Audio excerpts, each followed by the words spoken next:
미국의 폭군 트럼프가 다시 한번 경제적 압박을 우리나라에도 심하게 가하고 있습니다. 3,500억 불 투자 관련, 한국은 대출이다, 미국은 현금이다라며 이 내용을 놓고 현재 첨예한 대립의 양상을 보이고 있는 양 국가. 현재 우리나라의 외환 보유액 80%를 모두 자국에 꽂으라는 미국의 이 황당무계한 요구에 정치계는 물론 경제계까지 당혹의 모서리에 서 있는 상황입니다.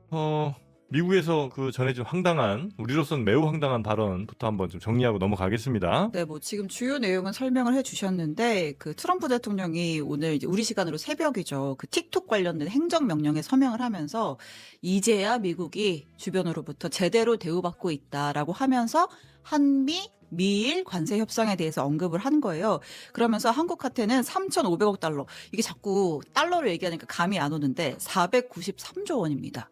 이거 우리가 받을 건데 근데 이건 일단 선불이야. 예, 일단 받고 땡기고 시작한다는 거죠. 그렇습니다. 예. 뭐 대출이고 뭐 지분 투자고 아니고 그냥 현금으로 땡기는 거야라고 얘기를 했고 이 협상의 이제 세부적인 것과 관련해서 월스트리트 저널 보도가 있었는데 우리 측 관계자 말로 보도가 나왔어요. 네. 자꾸 협상에 나온 러트닉이 꼴대를 옮기려고 한다는 거예요. 골대를 옮긴다. 네. 그러니까 일단 우리는 그래 일단 3,500억 달러 그것도 말이 안 되지만 그 숫자 안에서 투자 방식을 가지고서 계속 협상을 하거나 하려고 하는 건데 러트닉은 아니 일본만큼 해야지 맥스 5,500억 달러에 준하는 수준까지 더 땡겨 이런 입장을 자꾸 보인다는 거죠. 네. 그리고 대출 아니 역시 캐시로라고 얘기를 했다고 합니다. 네.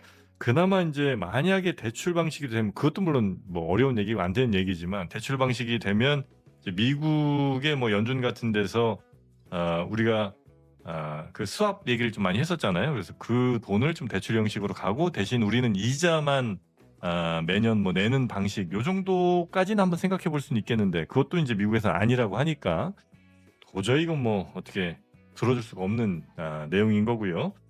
그거 아니면 근데 지금 현재 25%인 뭐 관세 같은 것들 이거에 대해서도 이거 굉장히 이제 다른 나라에 비해서 많이 경쟁력이 좀 떨어지는 상황이고 이것도 아마 25에서 멈추는 게 아니라 더 3,500억 달러 안 받으면 더 올릴 수도 있어서 그것도 상당히 좀 걱정되는 부분입니다. 요거는 한 말씀씩 정도만 간단하게 듣고 넘어가도록 하겠습니다. 우리 윤희석 대변인님.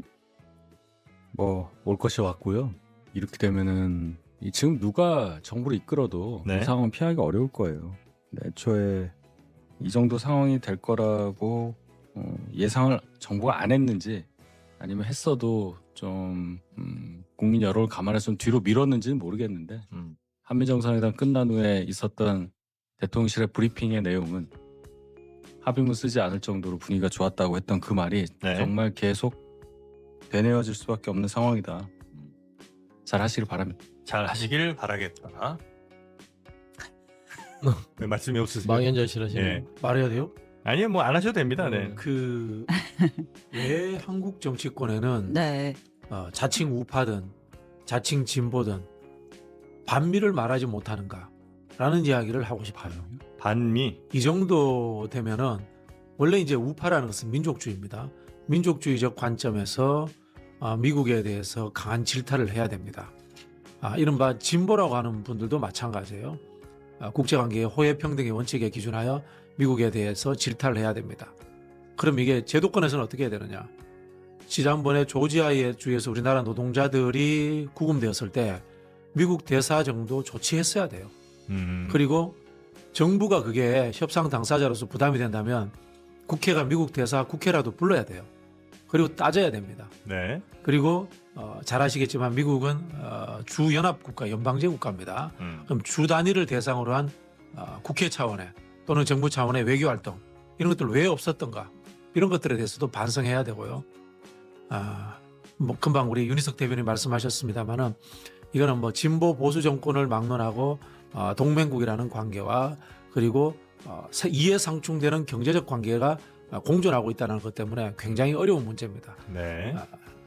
정부뿐만이 아니라 정치권, 우리 국민들, 언론조차도 여기에 대해서 힘을 몰아주셔야 되는데 너무 미국에 대해서 할 말 못하는 대한민국 전체가 조금 안타깝다. 이런 말씀 드리고 싶습니다. 네. 일례를 들어보자면 수십 개국과 아직 협상을 못했습니다. 주요한 나라들하고도. 네. 그런데 한국과의 협상이 어떻게 되느냐에 따라서 째려보고 있는 거야. 그러니까 미국 입장에서도 한국이랑 협상이 굉장히 중요해진 거지. 특히 일본 때문에 더 그래요. 아유, 일본이 이미 협상을 해버렸잖아. 그렇죠. 일본은 5,500억 불을 주기로 했거든. 근데 주기로 했는데 일본도 저거를 국내 여론 때문에 야 이거는 꼭 다 주기로 한 것도 아니고 거기다가 이제 여기에서 더 걸리는 게 그겁니다. 일본이 지금 저거를 현찰로 주기로 했다는 것까지 나왔는데 일본은 캐피탈 콜이에요. 이게 캐피탈 콜이라는 게 무슨 말이냐면 그때 필요할 때 주는 걸로 일본도 그렇게 이야기를 하고 있거든요. 근데 갑자기 한국한테는 어프런트라는 이야기를 하고 있어요. 어프런트라는 이야기는 선불이라는 이야기입니다. 뭐 일단 내고 보는 거네요. 3,500억 불을 일단 꽂아라라는 거야. 꽂아라는 거예요. 미국이 계좌를 트면 일단 3,500억 불 일단 여기 꼽고 예. 여기서 이제 어디를 투자할지 나가는 거고 그렇죠. 일본 애들은 투자처가 생기면 그때 이제 가는 그렇죠. 거고. 이게 어마어마한 겁니다. 개 양아치라 그러죠. 예. 거기다가 이제 이게 우리는 대출로 인식했다. 그쪽은 투자다. 그것도 선불이다. 어프론트다. 이 이야기까지 나오고 있는 거예요. 막판에 그러니까 꼴대를 옮기고 있다라는 게 다 이런 겁니다. 대출이냐? 뭐냐? 그냥 근데 대출과 투자가 얼마나 다른지에 관해서는 여러분이 상식적으로 한번 생각을 해보세요. 여러분이 누가 은행에서 대출을 우리가 받기만 하니까 우리가 사인간에 채권을 줬어. 누구한테 대출을 해줬어. 내가 돈을 빌려줬어. 그럼 못 받습니까? 이자를 받. 네. 대출은 이자가 따릅니다. 투자는 뭡니까? 투자는 이자가 따르지 않아요. 투자는 이자가 따르지 않고 이익이 나면 배당을 줍니다. 근데 이익이 안 나면 배당은 영원히 되는 거예요. 한국 기업들이 배당 안 준다고 난리쳐서 코스피가 계속 지지부진했었던 거잖아요. 그러니까 투자와 대출자의 차이점은 뭐냐면요. 대출을 하는 채권자는 은행은 한국이 은행이 되는 거예요. 그때는 채권국이 되는 거예요. 대출을 만약에 해준다면 미국에 대출을 해준다면 이자를 받게 되고 채권국이라는 건 뭡니까? 은행은 뭡니까? 얘네가 망할 것 같으면 가장 먼저 그 돈을 회수할 수가 있습니다. 이게 이제 대출자의 권리입니다. 네. 투자자는 어떻게 되는 겁니까? 배당을 받는데 배당을 못 받는 투자를 만약에 했어. 트럼프가. 에? 자기들도 이익이 안 나는 곳이니까 일본하고 한국에다가 투자를 할 거 아니에요. 네. 일본이나 한국에 돈을 끌어다가 투자를 한다고 할 거 아니에요. 그러면 거기에다가 투자를 해. 배당도 영원이야. 쭉쭉쭉 가다가 망해버렸어. 망하면 투자자가 돈 받습니까? 청산되면 투자 영원입니다. 그렇죠. 영원이에요. 3,500억 원을 500억 달러로 500조 원을 투자를 해서 그것도 업프런트로 선불로 지급을 하고 그리고 투자금은 어떻게 회수가 될지 안 될지 배당도 될지 안 될지 모르는 상황에서 트럼프가 지나가고 나면 야 그거 다 썼어. 그러면 한국은 얼마가 남는다? 영원히 남는다는 겁니다. 영원. 빵원. 근데 3,500억 달러 우리가 외환보유고가 4,100억 불이니까 야 그거 그냥 주면 될 거 아니야. 한국은행 재무제표 가가지고 보세요. 4,100억 달러가 달러로 돼 있습니까? 한 60%만 달러로 돼 있습니다. 미국 국채를 가지고 있는 게 한 60%야. 한 2천억 달러 정도만 가지고 있는 거예요. 나머지는 아니 미국 달러로만 다 투자를 못하지. 구매했다가도 투자를 해야 되고 뭐 가지고 있는 거를 미국 달러로만 다 가지고 있지는 않아요. 한국은행이라는 게. 외환 보유고라는 게 원래 그런 거예요. 네? 그것도 금을 더 늘렸어야 되는데 달러를 우리가 좀 많이 가지고 있는 거야. 그것도 2,100억 불이야. 숫자적으로도 우리가 당장 줄 돈이 없어.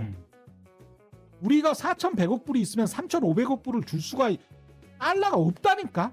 그럴 달러가 없어. 그냥 대통령이 하는 말이 맞는 거야.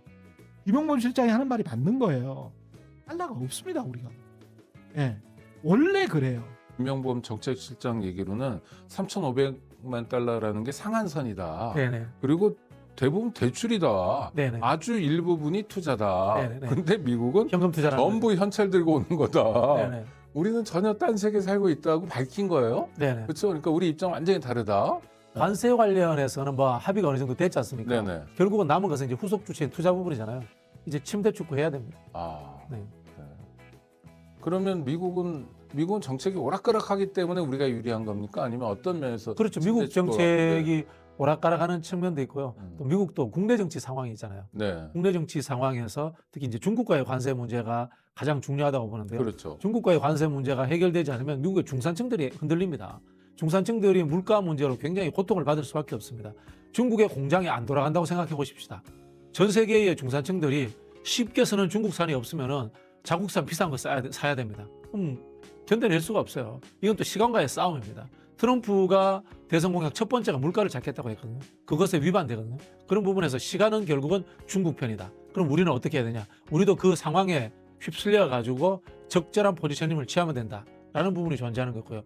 또 하나 남은 변수가 주한미군 방위비 분담금 문제입니다. 네. 그리고 무기 구입 문제인데 여기에 대해서 우리 정부가 빅딜에 대해서 생각을 하고 있습니다. 즉 아마 제가 예측하다면은 주한미군 방위비는 많이 늘려주지 않을 거예요. 대신 무기 체계라든가 그리고 이 수입하는 문제 이런 부분들은 많이 사줄 수 있을 겁니다. 그런 부분들까지 포함이 된다면은 지금 직접 투자를 우리가 과감하게 뭐 엄청나게 해주겠다 이런 약속을 할 필요가 없는 거죠. 일단 하여튼 대통령실은 국익에 맞고 감당 가능하고 상업적 호혜성을 가진 내용. 네. 이게 답인 거죠. 상업적 호혜성이라는 표현이 네. 굉장히 적절한 표현인 거예요. 우리는 돈 가지고 하는 거다 이거. 그렇죠. 호혜적이어야 된다. 이 장사야. 네. 우리 보고 손해를 보라고 하면 안 돼. 그 이야기 하고 있는 거죠. 우리는 손해 볼 생각이 전혀 없다. 네네. 이런 면에서 이재명 정부의 외교는 신뢰할 만한가요? 신뢰할 만하죠. 네. 저는 통일 외교 안보는 어쩔 수 없이 보수주의적이고 현실주의적 관점에서 접근해야 된다고 봅니다. 네. 사실 윤석열이 주장했던 자유주의적 관점이라는 것도 이거 진보주의자들이 주장했던 내용들이에요. 그 자유주의적 사상과 이념에 근간해 가지고 외교를 해야 된다. 이거 현실적으로 불가능한 이야기입니다. 예전에 그 구소련 시절에는 존재했죠. 그렇죠. 프렌드십 네. 프라이스라고 그래가지고 네, 네. 같은 사회주의권은 좀 물건도 싸게 팔고 원유 공급할 때 약간 네. 단가를 낮춰주고 네. 뭐 이런 걸 했었는데 네. 세계적인 모델이라고 보기는 어렵죠. 그렇죠. 그 한국의 그 보수가 가짜 보수고 엉터리다 네. 보니까 이 자유주의적 관점을 보수 정당이 추진하는데 원래 자유주의적 관점을 추진하는 것은 상대적으로 진보적인 정당이에요. 네, 리버럴이라고. 네, 리버럴이라고 하는 네. 상대적인 진보적인 정당들이라든가 또는 유럽식 사회주의 정당들이 이런 뭐 코스모폴리탄 세계 시민주의 평화주의적 입장에서 그런 외교를 주장을 하는데요. 그거는 이미 냉전 시대 때도 그 거짓말이었고요. 존재하지 않는 겁니다. 그런 외교라고 하는 것은. 네, 외교는 무조건 리얼리즘입니다. 현실주의입니다. 그렇죠. 오늘 아침 전해진 소식이 조금 충격적인데 이게 의원님 오시면 꼭 좀 여쭤보려고 했어요. 지금 미국에 투자하라는 게 우리가 3,500억 달러로 알고 있는데 트럼프 대통령이 이거는 선금이다. 현찰로 내야 된다라는 것이고 러트닉 상무장관 같은 경우에는 3,500억으로 안 돼. 더 내야 돼. 그래서 일본에 이 5,500억에 달하는 수준으로 요구할 거야. 뭐 이런 보도가 계속 이어지고 있습니다. 그리고 우리는 이렇게 하면 우리 거덜나 외환위기와 모태 이제 이렇게 대립하고 있습니다. 의원님 어떻게 보십니까?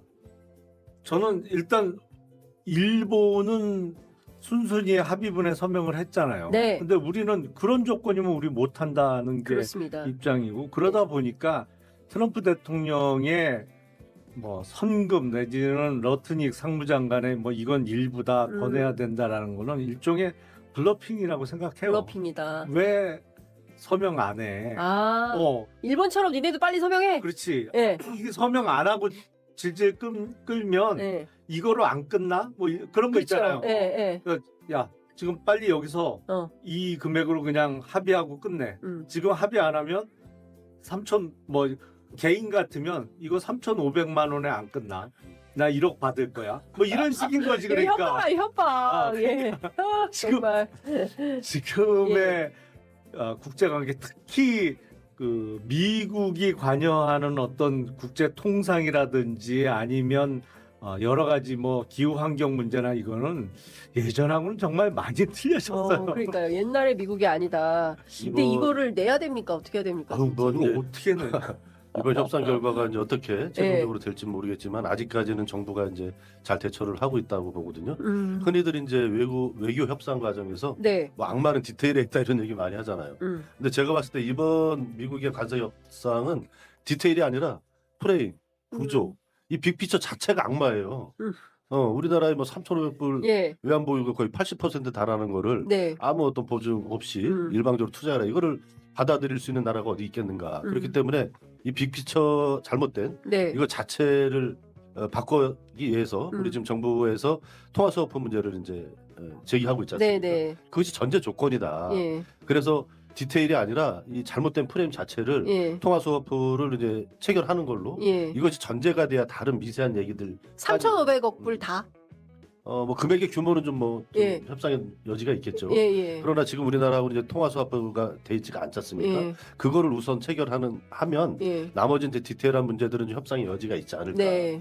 그래서 이제 큰 그 협상 구도에서 그 문제를 지속적으로 얘기를 하고 어제 이제 김민석 총리도 이제 그 문제에 대해서 강하게 문제 제기를 했지 않습니까? 그런 방어막을 세게 쳐줘야 되고 그래서 저희가 이제 얼마 전에 국회에서 우리 민주당 초선 의원들이 아마 여당에서 이렇게 집단적으로 네네네. 미국에 대고 예. 뭐 항의 성명 비슷한 예. 이런 그 입장 조셉 윤을 만나고 오셨죠? 그 다음에 그 다음에. 기자회견 예, 하고 예. 나서 이렇게 한 게 아마 처음일 겁니다. 그러니까 저희도 고민을 좀 많이 했거든요. 네. 작년에 내란 극복 과정에서 저희 초선들이 적극적으로 입장도 내고 예, 했는데 예, 예. 이제 여당이 됐잖아요. 예. 그러니까 이제 스탠스를 잡기가 저희도 이제 고민스러운 거예요. 그래서 조지아 구금 사태 또 이제 무리한 관세 협정 이것에 대해서는 누군가는 여당에서 네. 목소리를 내야 되지 않겠느냐 이런 사실은 문제의식은- 야당이 그런 거 해야 되는데 네, 원래는. 문제의식은 많았는데 해당 상임위가 하기에는 너무 무겁고 또 협상이 어떤 또 네. 안 좋은 영향 이런 거라도 혹시 모르지만 네. 있을 수 있지 않을까 그런 우려들도 있었기 때문에 초선 의원들이 하는 게 좀 아주 무겁지 않고 적절하겠다 해서 저희가 이제 그런 입장을 냈던 거거든요. 저희도 이제 고민을 많이 했죠. 그러나 네. 이것이 이제 협상의 이제 지렛대가 돼서 우리 정부의 협상력을 더 키우는데 도움이 될 거라고 저희는 봤고 그런 이제 얘기를 하고 있는 거고 어제 이제 김민석 총리도 적절하게 이제 통화수업부 얘기를 잘 해주셨다고 봅니다. 네. 근데 오히려 야당에서 그런 문제 제기를 좀 많이 해야 되는데 미국에 너무 과도하게 끌려가면 안 된다. 미국의 과도한 입장에 굴복하면 안 된다. 이런 얘기들을 야당이 좀 많이 해줘야 되는데 오히려 야당에서 이제 그런 얘기가 전혀 없으니까. 그러니까요. 여당에서 하고 있다. 협상력만 갉아먹고 있는 거죠. 조국의봉 채널은 시청자분들의 구독과 좋아요를 항상 부탁드립니다.